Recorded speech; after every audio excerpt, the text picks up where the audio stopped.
सब्सक्राइब कीजिए हमारे चैनल को और बेल का आइकन दबाइए सबसे पहले वीडियो देखने के लिए।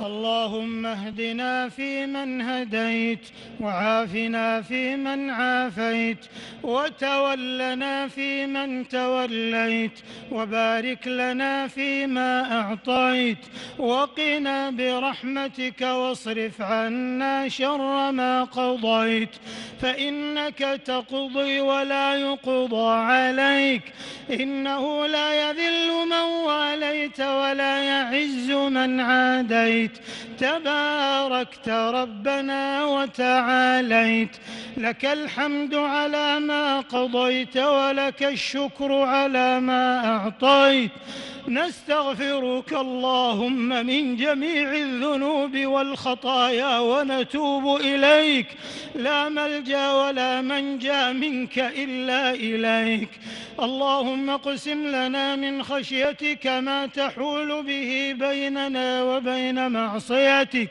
ومن طاعتك ما تبلغنا به جنتك ومن اليقين ما تهون به علينا مصائب الدنيا ومتعنا بأسماعنا وأبصارنا وقواتنا ما أبقيتنا واجعله الوارث منا واجعل ثأرنا على من ظلمنا وانصرنا على من عادانا ولا تجعل مصيبتنا في ديننا ولا تجعل الدنيا أكبر همنا ولا مبلغ علمنا ولا إلى النار مصيرنا واجعل الجنة هي دارنا ولا تسلط علينا بذنوبنا من لا يخافك ولا يرحمنا برحمتك يا أرحم الراحمين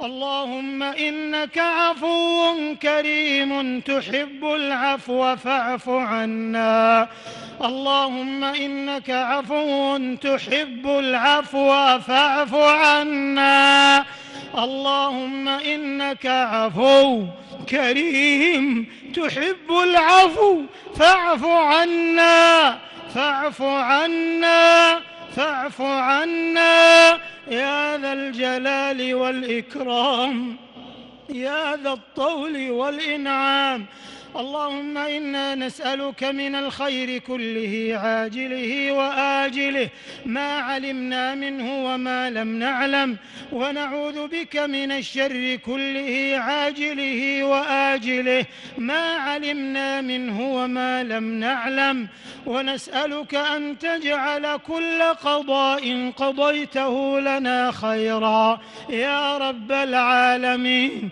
يا أرحم الراحمين يا أكرم الأكرمين يا أجود الأجودين اللهم إنا نسألك من خير ما سألك منه نبيك صلى الله عليه وسلم وعبادك الصالحون ونعوذ بك من شر ما استعاذك منه نبيك محمد صلى الله عليه وسلم وعبادك الصالحون اللهم إنا نسألك الهدى والتقى والعفاف والغنى اللهم أصلح لنا ديننا الذي هو عصمة أمرنا وأصلح لنا دنيانا التي فيها معاشنا وأصلح لنا آخرتنا التي إليها معادنا واجعل الحياة زيادة لنا في كل خير والموت راحة لنا من كل شر اللهم آت نفوسنا تقواها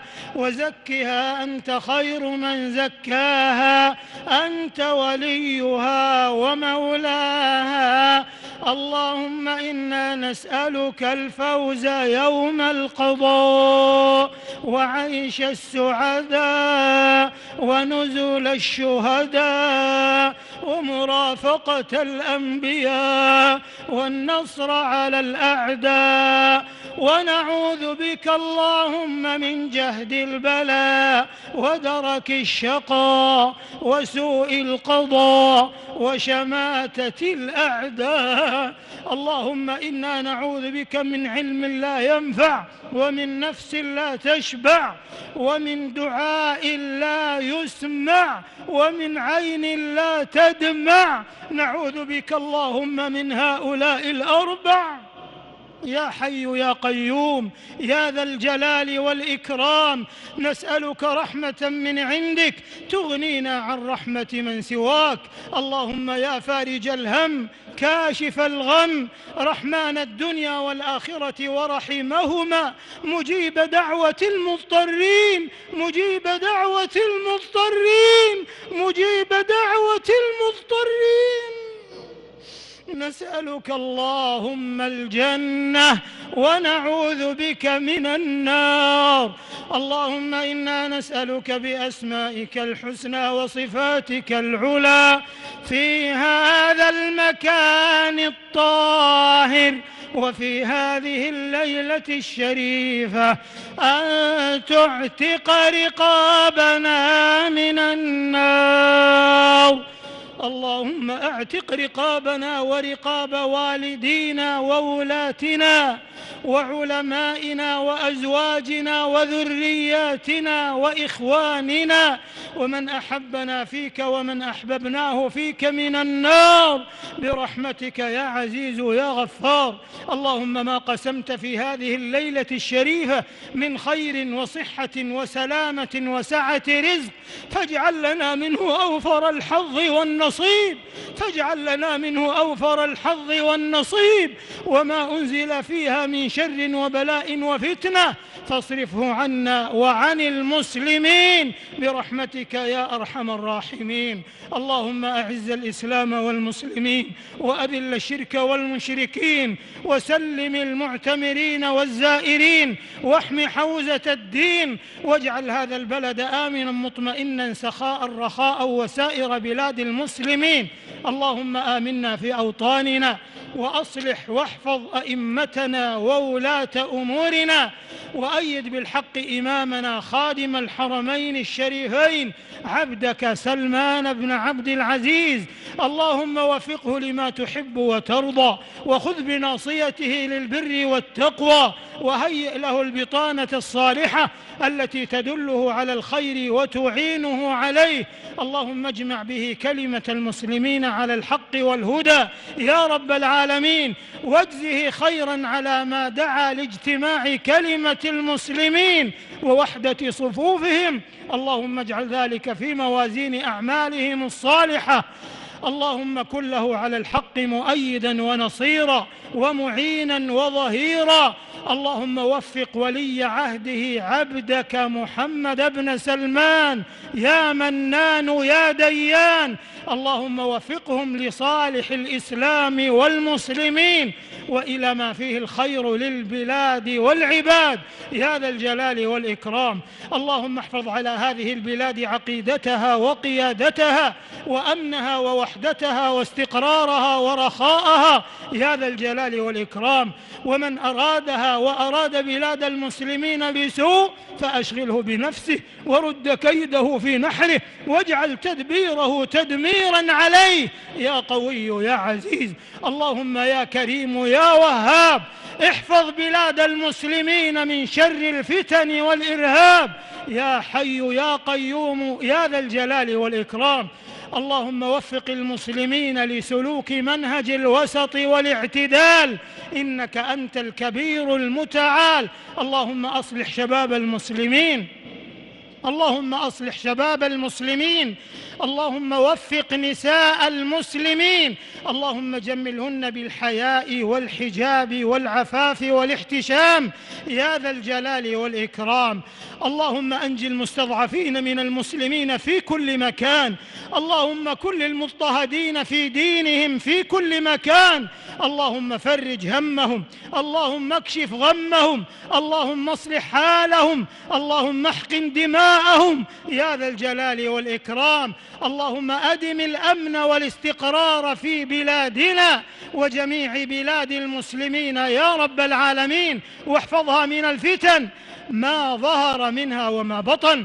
اللهم ارفع الجهل والجوع والأمراض عن أمة محمد صلى الله عليه وسلم وسلم، واجعلهم إخوة متعاونين متحابين متآلفين، واجمع قلوبهم على الكتاب والسنة يا ذا العطاء والفضل والمنة.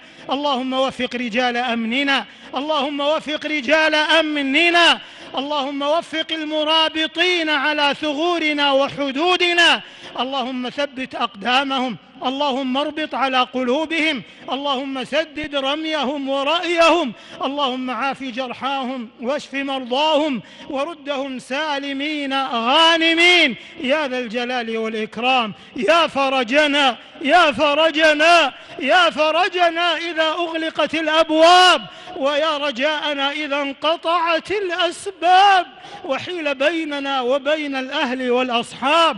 اللهم يمن كتابنا ويسر حسابنا، واجعلنا ممن ينادى غدا في الآخرة: كلوا واشربوا هنيئا بما أسلفتم في الأيام الخالية.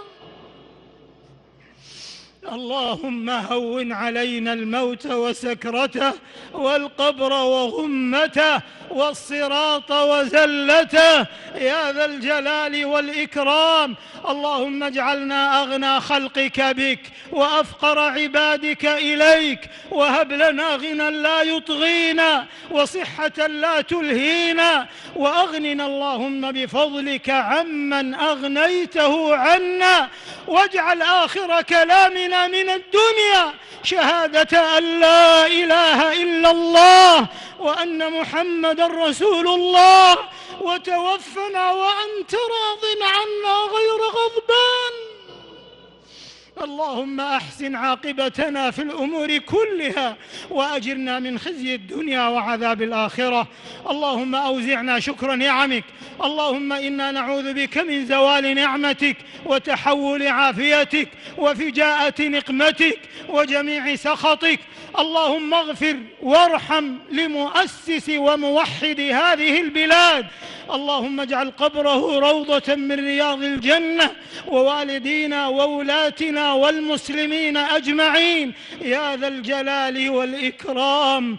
اللهم وفقنا لتدارك ما فات منا من صالح الأعمال، وأحسن خاتمتنا، واختم لنا بخير، واجعل عواقب أمورنا إلى خير، وأعد رمضان علينا أعواما عديدة وأزمنة مديدة ونحن في خير وصحة وحياة سعيدة يا ذا الجلال والإكرام.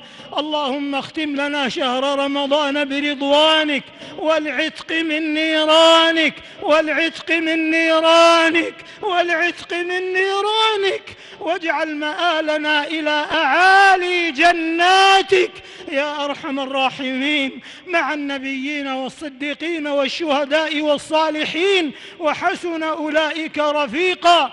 اللهم أنقذ المسجد الأقصى، اللهم أنقذ المسجد الأقصى من عدوان المعتدين، اللهم اجعله شامخا عزيزا إلى يوم الدين يا أكرم الأكرمين يا أرحم الراحمين. حسبنا الله ونعم الوكيل، حسبنا الله ونعم الوكيل، حسبنا الله ونعم الوكيل على من آذانا وآذى المسلمين.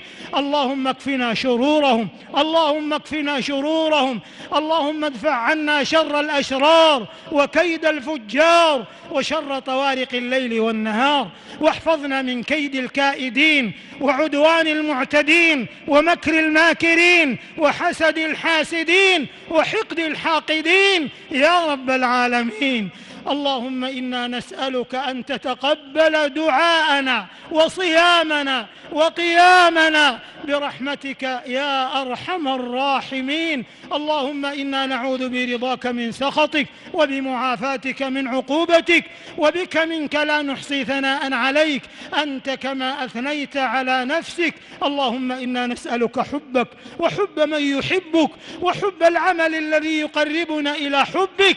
اللهم أوردنا حوض نبيك صلى الله عليه وسلم وارزقنا شفاعته، واسقنا بيده الشريفة شربة لا نظمأ بعدها أبدا يا ذا الجلال والإكرام. اللهم ارحم أموات المسلمين، اللهم ارحم أموات المسلمين وجازهم بالحسنات إحسانا، وبالسيئات عفوا وغفرانا، وانقلهم جميعا من ضيق اللحود ومراتع الدود إلى جناتك جنات الخلود، في سدر مخضود وطلح منضود وظل ممدود. اللهم فرج هم المهمومين ونفس كرب المكروبين واقض الدين عن المدينين واشف مرضانا ومرضى المسلمين برحمتك يا أرحم الراحمين. اللهم لا تدع لنا في مقامنا هذا ذنبا إلا غفرته، ولا هما إلا فرجته، ولا كربا إلا نفسته، ولا دينا إلا قضيته، ولا مريضا إلا شفيته، ولا ميتا إلا رحمته برحمتك يا أرحم الراحمين. اجعل اجتماعنا هذا اجتماعا مرحوما، وتفرقنا بعده تفرقا معصوما، ولا تجعل فينا ولا معنا شقيا ولا محروما برحمتك يا أرحم الراحمين. اللهم لا تفرق جمعنا هذا إلا بذنب مغفور وسعي مشكور وعمل متقبل مبرور يا عزيز يا غفور.